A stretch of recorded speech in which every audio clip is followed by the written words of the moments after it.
consistently higher than the percentage of the men who do so. End of quote. Repeat the line. Damn it! For the last time, anything you put on that prompter, Burgundy will read. Well, I think it's fair to say whoever controls the teleprompter controls the presidency of the United States, and that's not an understatement. Welcome back, beautiful and amazing human beings. This is Luke Rudowski here of wearechange.org, and oh my, do we have some very important news to get into today, as of course it looks like that there's a global uprising that even Newsweek is recognizing, as there are some major paradigm shifts happening right now in Sri Lanka, Holland, Albania, and many other places around the world. What's going on here? Well, we're going to be talking about that, plus a lot more, all on this independent media broadcast, as well as some important local updates surrounding Elon Musk, Twitter, the birth rates, and the tragic news of Shinzo Abe. But before we get into that, plus a lot more, it looks like Barstool Sports is responsible for this meme magic, which I think highlights the utter ineptness of this current administration that cannot even make a coherent statement. Now, I personally do believe that a lot of this is done deliberately to obfuscate the Build Back Better Great Reset, which is full steam ahead moving forward, affecting your life, causing inflation, destroying people's lives and their livelihoods, all in the name of some globalist aspiration, which of course the corporate media is lockstep and barrel in, as of course we remember. It was the corporate media that put Joe Biden into this position of power, the same absolute trash and nonsense that you see behind me, as if almost it was the devil reincarnated here on my shoulder that had too much excess seed and vegetable oils, way too much high fructose corn syrup, because that is one fat, unhealthy, demonic devil back there. And they're even making a transition and a turnaround, as of course they were predominantly campaigning for Joe Biden when he was hiding out in his basement during the last presidential election. How will he fare during this upcoming presidential election in 2024, especially with the corporate media, even CNN turning their back on him? Well, that's going to be very interesting, as perfectly highlighted by these two articles. One claiming that Joe Biden is making a comeback, and another more recent one saying that Joe Biden can't catch a break. No, I think the term catching a break is not fair here, as of course he's deliberately destroying the financial system of the world, according to my own personal opinion and perspective. But what do you expect from the corporate media? As even NPR highlighted its nastiness, its divisiveness, with their coverage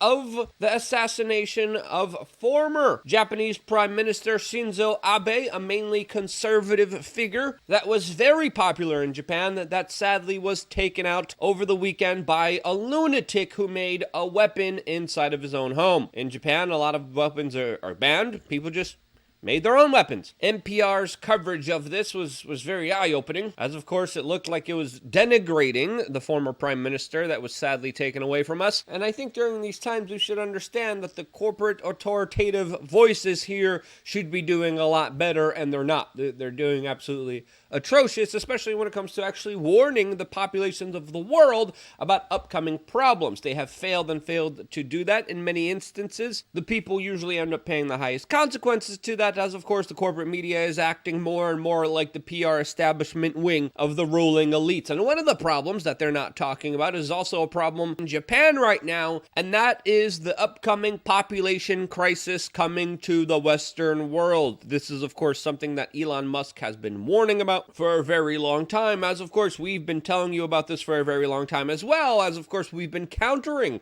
the crazy people in the establishment that are saying that there's too many people in this world. Their science is bunk. A lot of it is made up. A lot of it is paid for by them to push for the results that they want, to claim that there's too many people in this world, when in reality we're facing the opposite problem of that, as of course not enough people are having children. That is absolutely clear through the data.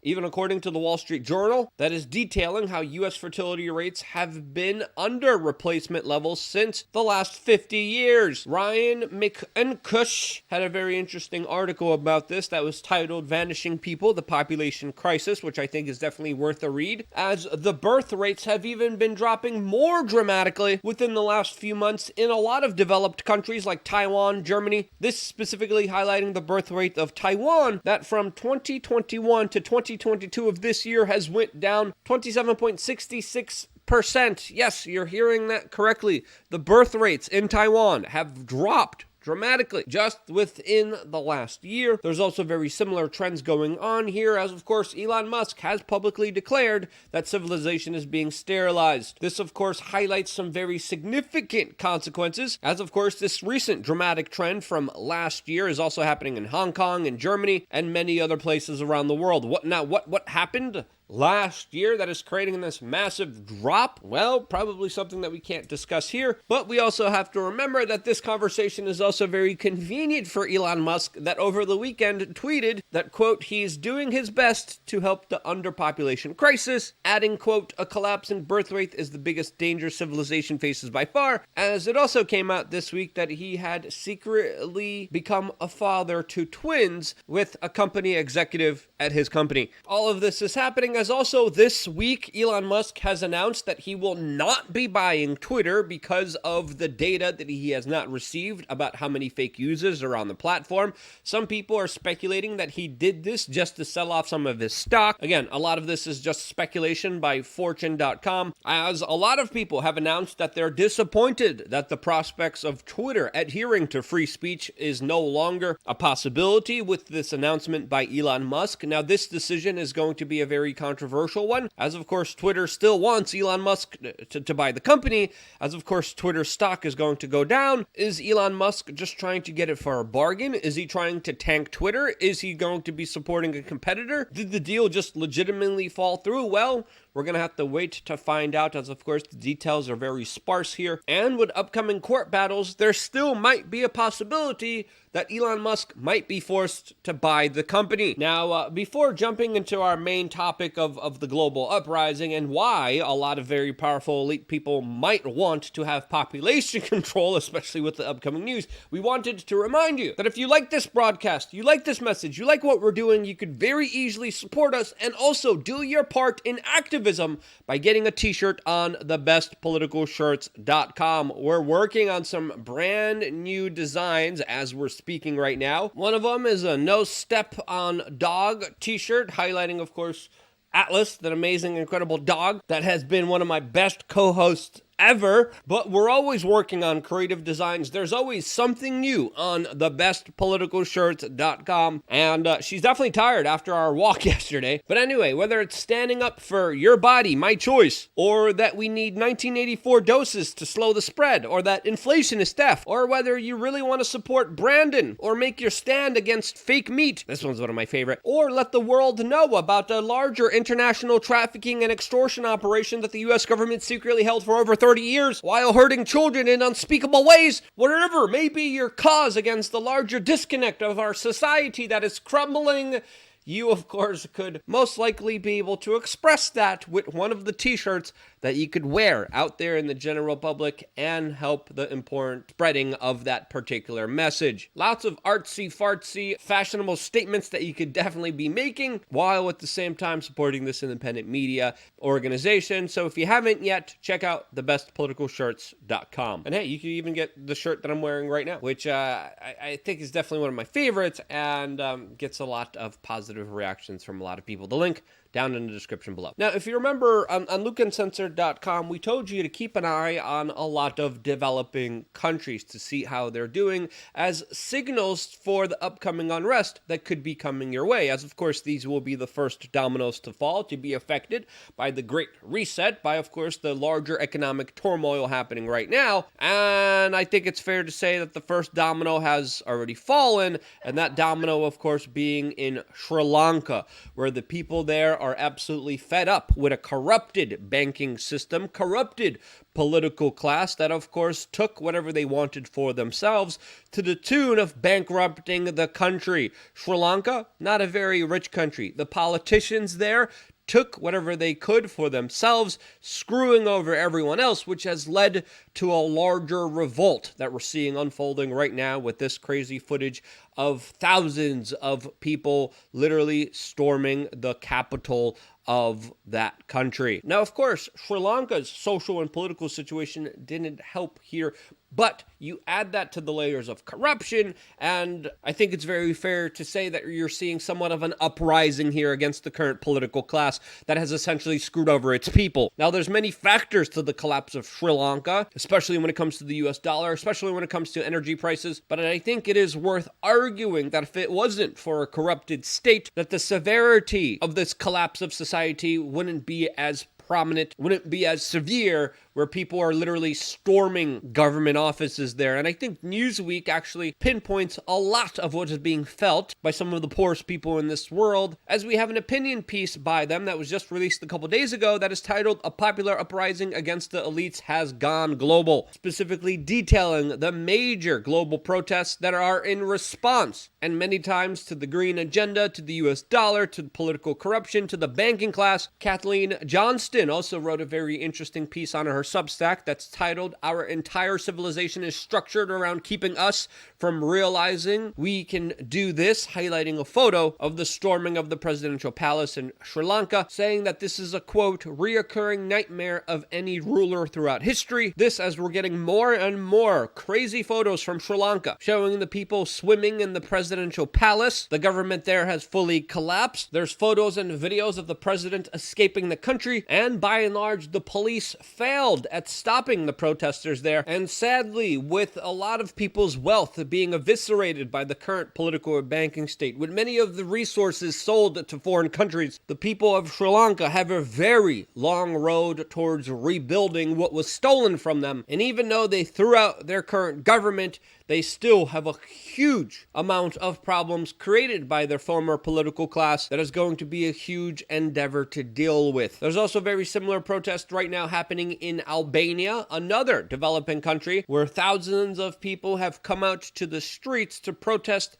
the price hikes that are happening in that country. As of course many people are standing up against the alleged corruption of the government there, as of course the cost of living is going up there, as it is almost everywhere else, especially in places like Holland, where of course there has been a major farmers uprising, as the protests there are continuing in the face of the government there trying to stop emissions by limiting farmers' ability to farm. This, as the Netherlands is of course a major exporter of food, but yet the Dutch government literally wants to stop farmers from farming, this during an upcoming food crisis that of course is going to be affecting the poorest countries in the world. Countries like Sri Lanka, countries like Albania, countries in the Middle East, countries in Africa are going to be facing some severe major problems, not only because of the war in Ukraine, but because of insane draconian policies like in the Netherlands that tries to limit nitrogen and ammonia to farmers, all for, quote, emissions. An absolutely crazy backwards idea on the face of the problems that we are facing right now, as of course many people will starve and many people will be protesting, as already the effects being felt in the Western world are here. These effects are going to be tenfold stronger in poorer countries. And again, this is why I've been telling my viewers specifically, keep an eye on the poorer countries in the world as a litmus test to see what's going on here. The protests in the Netherlands are continuing as the government is not budging there. They're trying to use repressive measures by police officers that have opened fire already on a 16-year-old farmer who is now coming out and saying that he's been saved by an angel,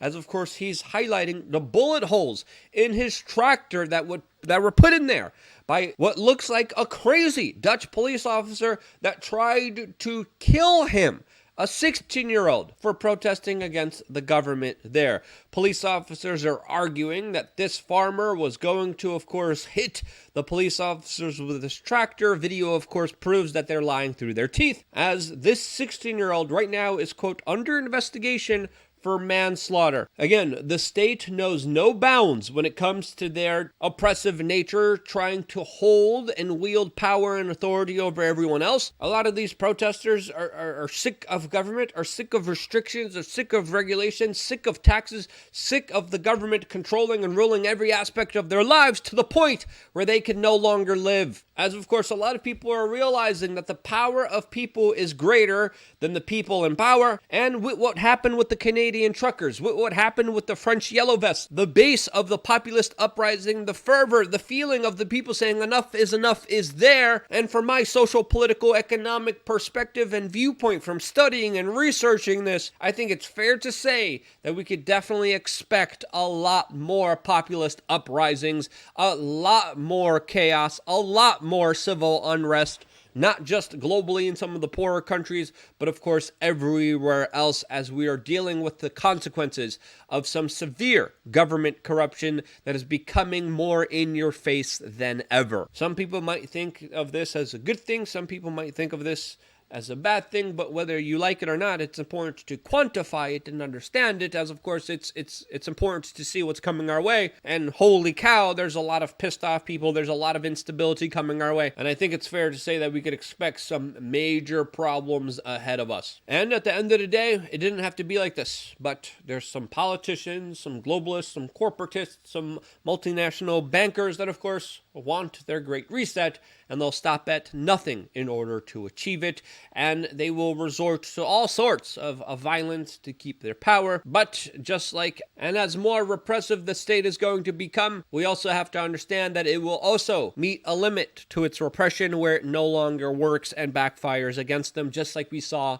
in Sri Lanka. When you look at history, it's usually a lot of this, and in my opinion, we could have all avoided this if we would have just listened to Ron Paul. That's my perspective. That's my opinion. If you thought I was wrong, let me know why down in the comment section below.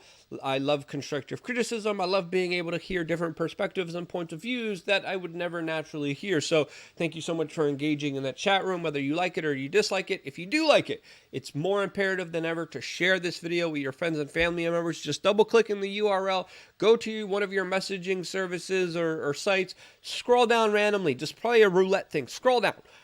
Bam, find that person, send them this video, and because you do that, I'm still able to be here. I wouldn't be here if it wasn't for you, and this is why I love you guys. Stay tuned for a lot more here on wearechange.org.